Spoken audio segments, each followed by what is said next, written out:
Hello everybody, my name is Nadia Ben Abdallah. I'm the Director of Network Strategy and Engineering for Vodafone. I'm very happy to be here with you today, even if virtually, so I'm very sorry not to be in person, but I am sure we can spend the next 20 minutes together just as if we were in presence.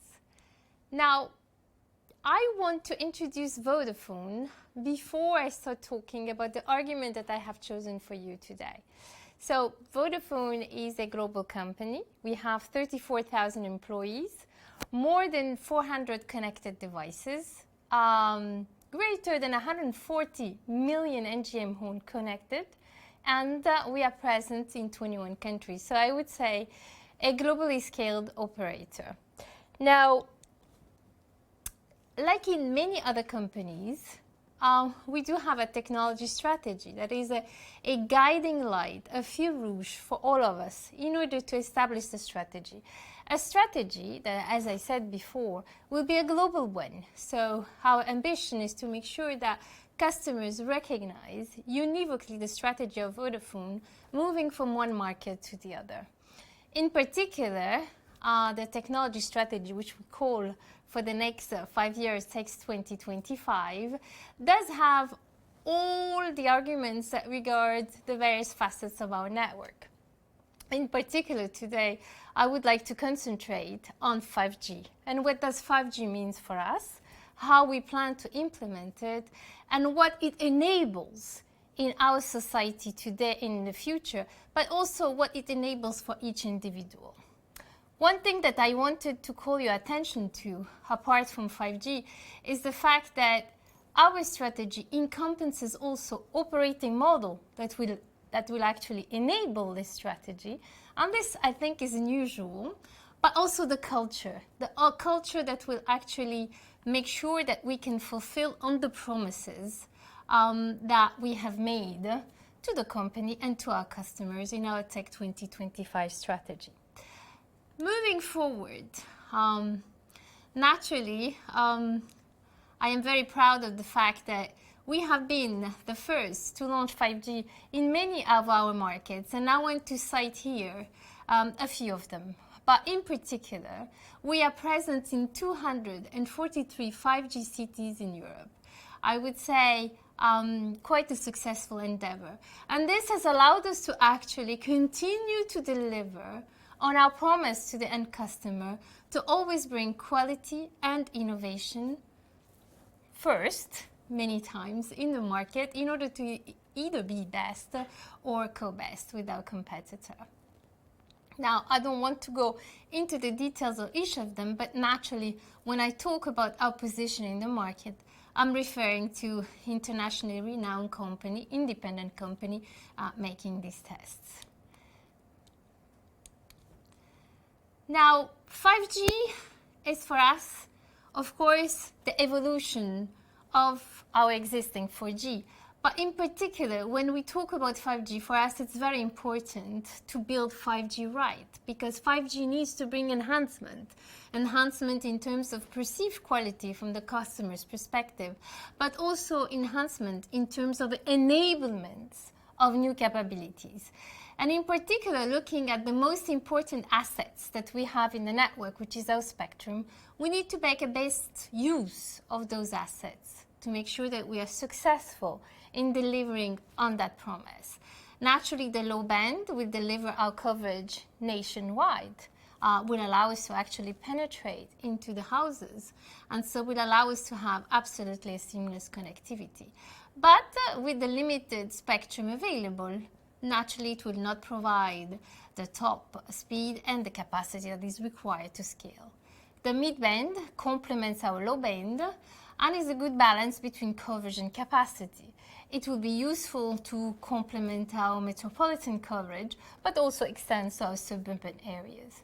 And finally, the big novelties of 5G is the new spectrum that we have available, the 3.5 GHz spectrum, which will actually allow us to deliver on greater capacity, greater speeds, and naturally being at a higher band, a lower, I would say, footprint. So a shorter, let's just say, transmission range. We will typically use it in the metropolitan area and in hotspots. In the future, we will target the 6 gigahertz band, which we see as a very important one for our future capacity needs. Right now, the lower part of that spectrum, so more or less 500 megahertz of that band, has been used by Wi-Fi players, and there's available another 700 megahertz in the upper part, which we believe is ideal across Europe for network operator to actually have the possibility to evolve our capacity beyond 2028 and 2030. Now, let's look at 5G from the perspective of our customers and our investors. What do they expect from us in order to see if we are fulfilling our promises? So they need high speed to enable certain use cases, both for consumer and enterprise. And with the advent of massive MIMO and the high spectrum, we will be able to respond to that demand because we will be able to enhance our speed by 10. So we will be 10 times faster than 4G. They want low latency to enable certain application. Our new 5G core, 5G SA, with network slicing and also complemented by edge capability. So with MEC, we will be able to actually deliver absolutely real-time latency. High reliability. High reliability is offered, requires many aspects. Obviously, we need to have full coverage. Obviously, we need to have excellence in operation to maintain stability of a network. But also reliability through new capabilities for certain enterprise use cases. For example, network slicing. Network slicing will actually offer dedicated resources end-to-end for critical applications that require particular security criteria or stability, particular quality of service to actually fulfill and deliver successfully that specific application. Broad coverage. Broad coverage is obviously fundamental, because if you offer coverage only in metropolitan area and leave the rest of the population, that would not be satisfactory, neither to our customer or our investors. And that we can offer through our low-band spectrum, which I mentioned before, because that will give really deep coverage into those houses. And then CapEx and OpEx efficiency. Of course, this is important for us because efficiency can fuel the investment to continue to evolve and innovate in our network. And that is usually offered, and this time is true again, through the adoption of the newest technology. And in this case, with the adoption of 5G, as a complement to 4G, we will be able to have a 4 to 5x lower cost per gigabyte with respect to 4G. So we're delivering also on that requirement for our customers and our investors. Now, moving forward, I want to say that thankfully, we have been successful in our endeavor. So it's not all about promises, but it's about seeing if those promises gets delivered and gets noticed by the market. So I'm proud to say that in April 2021, Germany was the first market in Europe, not just in Germany, to actually launch 5G standalone. And I will show some use cases later on. And this with the 3.5 gigahertz spectrum that I have mentioned before, and the 5G standalone core. And we were able, obviously, to bring it to the market and announce it to the press. December 2020, we have also demonstrated our spirit of innovation, signing a deal with AWS in order for MEC, so for an edge, in our endeavor to innovate in the business environment. In July 2020, Vodafone UK announced its trial on 5G SA slicing with some specific use cases, in this case in Coventry University, and this was a 5G standalone core using covering the spectrum I have just mentioned, with a slice dedicated to the use case of the university. And by the way, last week, UK won the 5G Innovation Award for the launch of 5G SA, first in the market in the UK, but also for the new use cases, innovative use cases that it delivers and it enables for the future. And on June 2020, still in the UK, we have actually announced a 5G MPN SA in collaboration with Ford Vehicle, a use case that we have in Industry 4.0 to speed up the electric battery production. So these are some recognitions that we have been able to announce and get that recognition thanks to the fact that we have defined a strategy and we have been able to deliver successfully on that strategy, fulfilling the criteria that our customers and shareholders expect from us. Now, it's important before I go to the next section, which will address the use cases, that I tell you why I'm talking about use cases, because while when we deployed 2G, 3G and 4G, the most important aspect was really bringing coverage, because we needed basic broadband capabilities. We needed broadband capabilities brought to the end customer. When we talk about 5G, we talk a lot more about what enables for us as individual, what enables for the business in terms of its evolution, in terms of really total transformation. And that is much more relevant than in the past, and you will hear a lot more about use cases than about percentage population coverage when we talk about 5G. In this case, I wanted to bring a use case that you have for sure seen in the press. It's a collaboration between Porsche and Vodafone in Germany, where basically Vodafone has activated a slice on the 5G standalone core in order to allow, with naturally very short RTT in real time, exchanges between vehicle to vehicle and vehicle to devices. And this has been naturally a successful innovation, and we will evolve it in the future in order to provide some development linked to real-time communication between devices, which basically will also allow us to have a preventive connotations, because the vehicles will be able to speak to traffic light, to speak to objects, and to speak to other vehicles. Maybe they can also avoid accidents. We will be also collaborating with in this context in order to develop cloud gaming or augmented reality and naturally integrate 5G into the cars in the future. Now, moving forward to other use cases, because really, when it comes to use cases, only our imagination is the limit. I mean, once you have the technology in the ground, the enabling capabilities, really, the use cases are exponential. And this one is the UK Power Network. The UK Power Network, in particular, we worked with them in order to deliver the constellation. And basically, we connected the substations between each other and to allow for fast communication. Here also, we have instantiated a secure slice.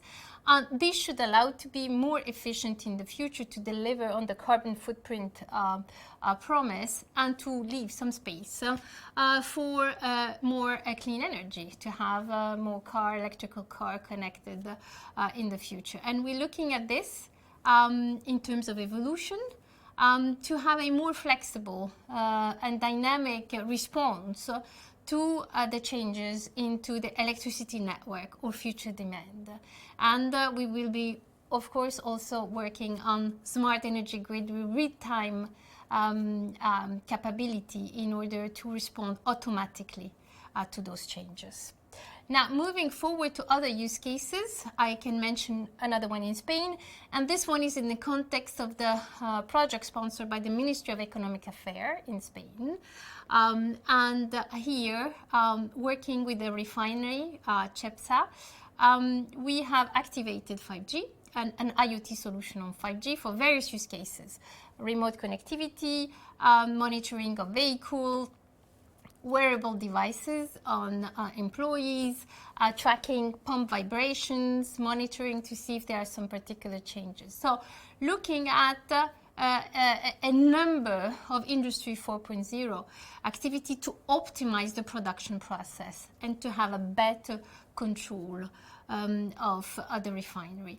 And we will evolve these use cases in the context of this collaboration to augmented reality for performing maintenance on some machine. Maybe you don't need or you don't have at that moment a specialized person. With the augmented reality, you're able to actually perform some activities, and also 5G connectivity to power sensors to monitor with integrated AI to improve and learn. Moving forward, this is another one in Spain. It's a nice one where we have a collaboration with the civil guards and using an AirTech solution. Basically, we have an unmanned, so a plane that doesn't have a person piloting it. Airplane with the 5G connectivity that will transmit very high quality images in real time, and that will allow us to actually work on some recovery after an accident of maybe a survivor, things of that sort. So this is an important collaboration for emergency search and rescue activities supported by the 5G connectivity. And we will be working with Red Cross using these vehicles. Now, this is a slightly different one, moving to Italy, where we have a 5G IoT for agricultural supply, to track the agricultural supply. In this case, we are tracking the full life cycle, okay, with connected sensors to monitor and to manage the journey of the bread, all the way from the crop to the bakery, to optimize from a time and production perspective, but also with AI in order to learn. I mean, did I put too much water? Did I put not enough water? Was it the right time? Is there anything I can do to optimize the process to get my material first where it will be processed, etc. So in order to help in this agricultural endeavor. Now, I cannot speak about 5G without also speaking about convergence. And we were born a mobile operator. We became a fixed operator through acquisition or organic growth. It depends on the market. And now it's very important that we are, I don't want to say become, because we have still done a lot until today and we still have a lot to do. A convergent operator. This is a very important endeavor for all of us that have access fixed and mobile. And I'm not talking about convergence because we are maybe using only the same transmission, or convergence because we are offering the same application. I'm talking about convergence wherever there is an opportunity. So looking, for example, at some example I have given here is Converge Core, which will allow us obviously to give a consistent, facilitate the delivery of consistent application across fixed and mobile, but also the same feel and like. For example, the possibility to have the same policies across fixed and mobile, the possibility to authenticate once and have access indiscriminately and transparently to the customer, to fixed and mobile according to the cases, but also the possibility in an intelligent manner to use the bandwidth. For example, my network on the fixed every day, an example at 7 o'clock, is congested without the customer having to intervene, having the smart possibility to combine fixed and mobile in order to augment that bandwidth and give a seamless performance to the customer.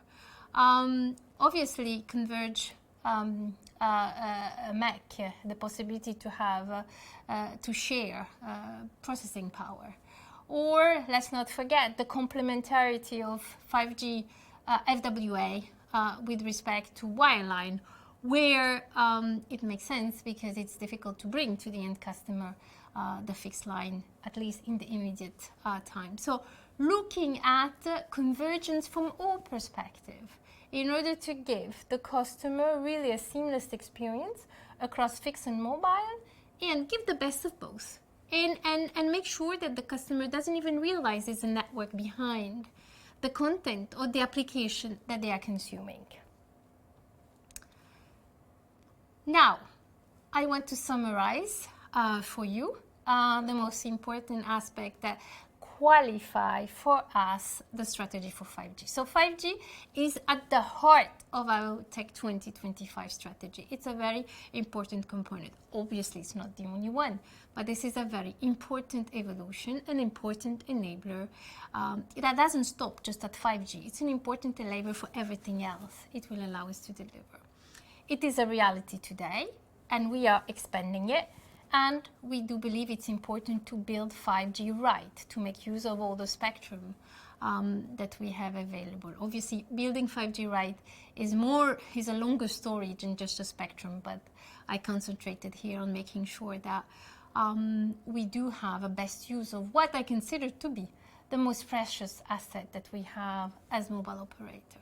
3.5 gigahertz is key in order to show really the differentiation that 5G brings. And in the future, we do expect that 6G will complement our 3.5G assets. 5G is not just speed. It's important. It's a lot more. It brings a lot more capability and flexibility that allows us to actually pinpoint and fulfill the needs of our customer, consumer, and enterprise. We believe that it will completely transform our society.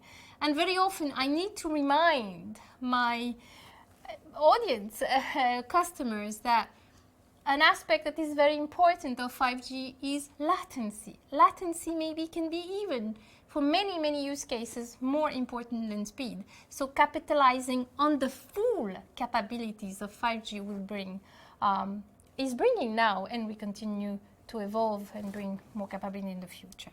Now, 5G core, MEC, network slicing on our new 5G core, private networks, so MPN, are key enablers that we have developed, we are developing, and to enable our customers.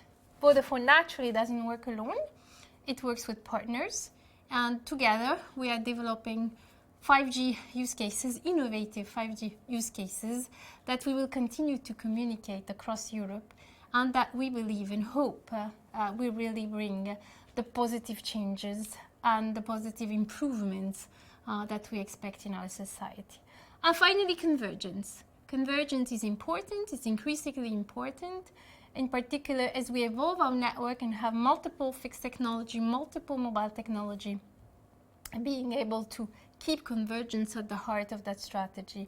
And we believe that the 5G core is also an important enabler to deliver on the promise of convergence in the future. And with that, I would close. I hope I was clear, and I hope you have a good day today following this session. Thank you.